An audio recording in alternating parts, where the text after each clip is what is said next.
السلام علیکم۔ آج منگل ہے، ستمبر کی 3 تاریخ۔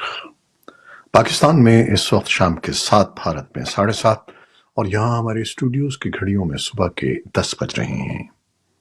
وائس آف امریکہ واشنگٹن کی اردو سروس سے میں ہوں خالد حمید، خبروں کے بلٹن کے ساتھ۔ آغاز کرتے ہیں یوکرین روس جنگ کی تازہ ترین صورتحال سے۔ یوکرین کے صدر ولادیمیر زیلنسکی نے منگل کو کہا کہ یوکرین کے وسطی مشرقی علاقے کے پولٹوا شہر میں 2 روسی بیلسٹک میزائل حملے میں کم از کم 41 افراد ہلاک اور 180 زخمی ہو گئے، جبکہ یوکرین کی خاتون اول اولینا زیلنسکی نے کہا کہ مرنے والوں کی تعداد بڑھ کر 47 ہو گئی ہے، جبکہ 206 افراد زخمی ہیں۔ صدر زیلنسکی نے مکمل اور فوری تحقیقات کا حکم دیا ہے۔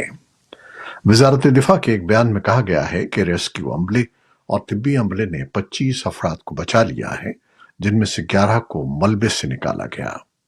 سرکاری چینلز اور مقامی میڈیا نے زخمیوں کے علاج میں مدد کے لیے خون کا عطیہ دینے کی اپیل کی ہے۔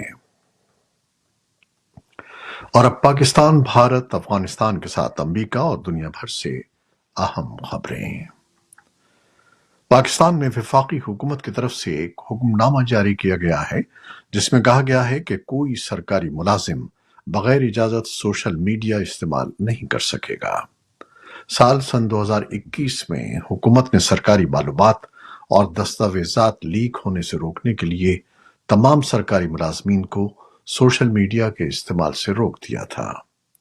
نوٹیفیکیشن میں کہا گیا تھا کہ ان ہدایات کا مقصد کسی سرکاری ادارے کی طرف سے حکومتی پالیسی پر عوامی رد عمل، خدمات میں بہتری کے لیے تجاویز لینے اور ان کی شکایات کے ازالے کے لیے سوشل میڈیا کے تعمیری اور مثبت استعمال کی حوصلہ شکنی نہیں ہے۔ انسانی حقوق اور ڈیجیٹل رائٹس پر کام کرنے والے تجزیہ کاروں کا کہنا ہے کہ یہ فیصلہ بنیادی انسانی اور آئینی حقوق کے خلاف ہے، جبکہ سابق بیوروکریٹس کا کہنا ہے کہ یہ فیصلہ مناسب اور ضروری ہے۔ ہالینڈ کی ایک مقامی عدالت نے پاکستان کی مذہبی سیاسی جماعت تحریک لبیک پاکستان کے سربراہ سعد حسین رضوی کے خلاف مقدمے کی کارروائی کا آغاز کر دیا ہے۔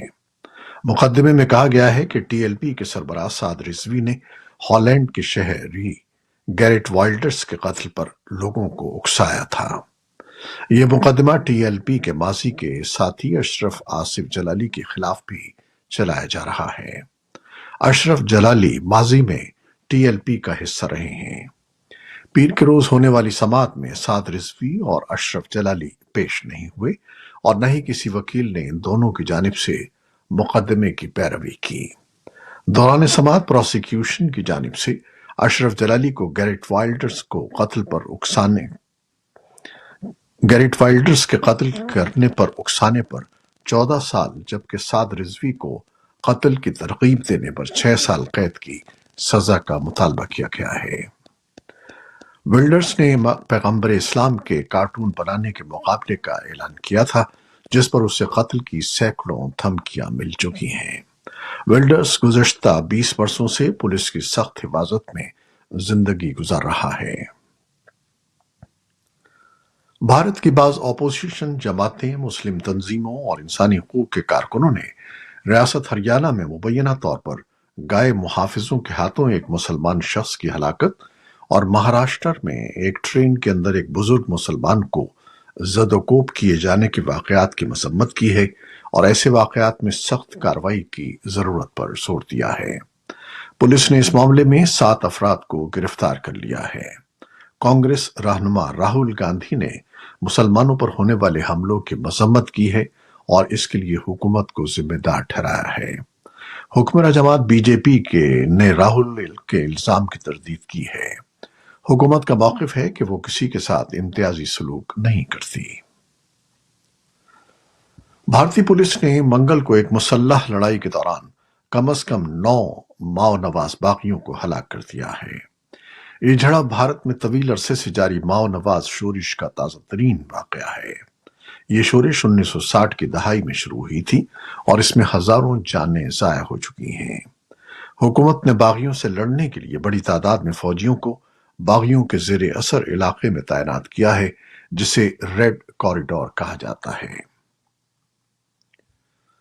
کابل میں پیر کی دوپہر کو ہونے والے خودکش حملے کے کئی گھنٹے گزرنے کے بعد بھی کسی گروپ نے ذمہ داری قبول نہیں کی ہے۔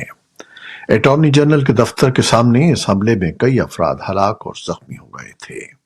طالبان نے 6 کی ہلاکت اور 13 کے زخمی ہونے کی اطلاع دی ہے، لیکن سوشل میڈیا رپورٹس میں دعویٰ کیا گیا ہے کہ اٹارنی جنرل کے آفس کے ملازمین سمیت کم از کم 30 افراد ہلاک اور زخمی ہوئے ہیں۔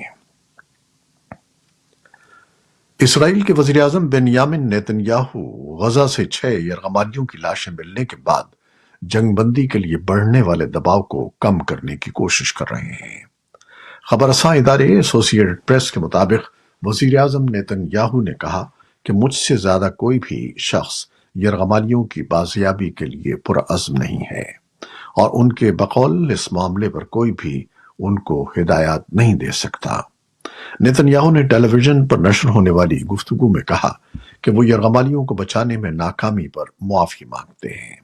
انہوں نے غزہ کا کنٹرول سنبھالنے والی عسکری تنظیم کو دھمکی دیتے ہوئے کہا کہ حماس کو اس کی بہت بڑی قیمت چکانا ہوگی۔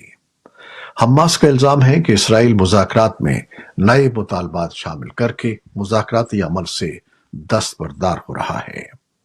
حماس نے جنگ بندی کے اس وسیع معاہدے کو تسلیم کرنے کی حامی بھری تھی جو امریکہ کے صدر جو بائیڈن کی انتظامیہ نے جولائی میں پیش کیا تھا۔ امریکہ کے صدر جو بائیڈن نے جنگ بندی معاہدے اور یرغمالیوں کی رہائی کے معاملے میں پیش رفت نہ ہونے پر اسرائیل کے وزیر اعظم بنیامن نیتن یاہو پر تنقید کی ہے۔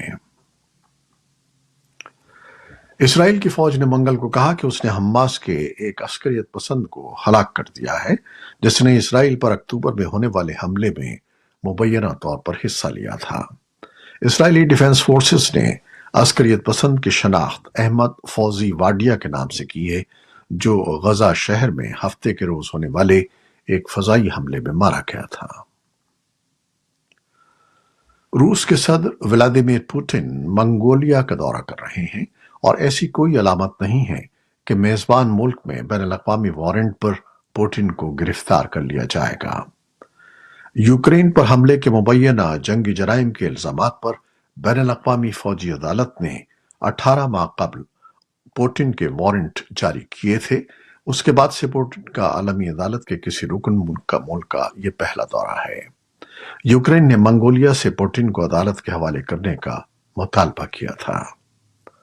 اور اب کچھ مختصر خبریں۔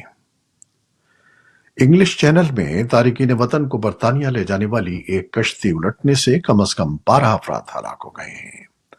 فرانسیسی وزیر داخلہ جیرالڈ درمانن نے منگل کو ایکس پر ایک پوسٹ میں بتایا کہ 2 دیگر افراد لاپتہ ہیں۔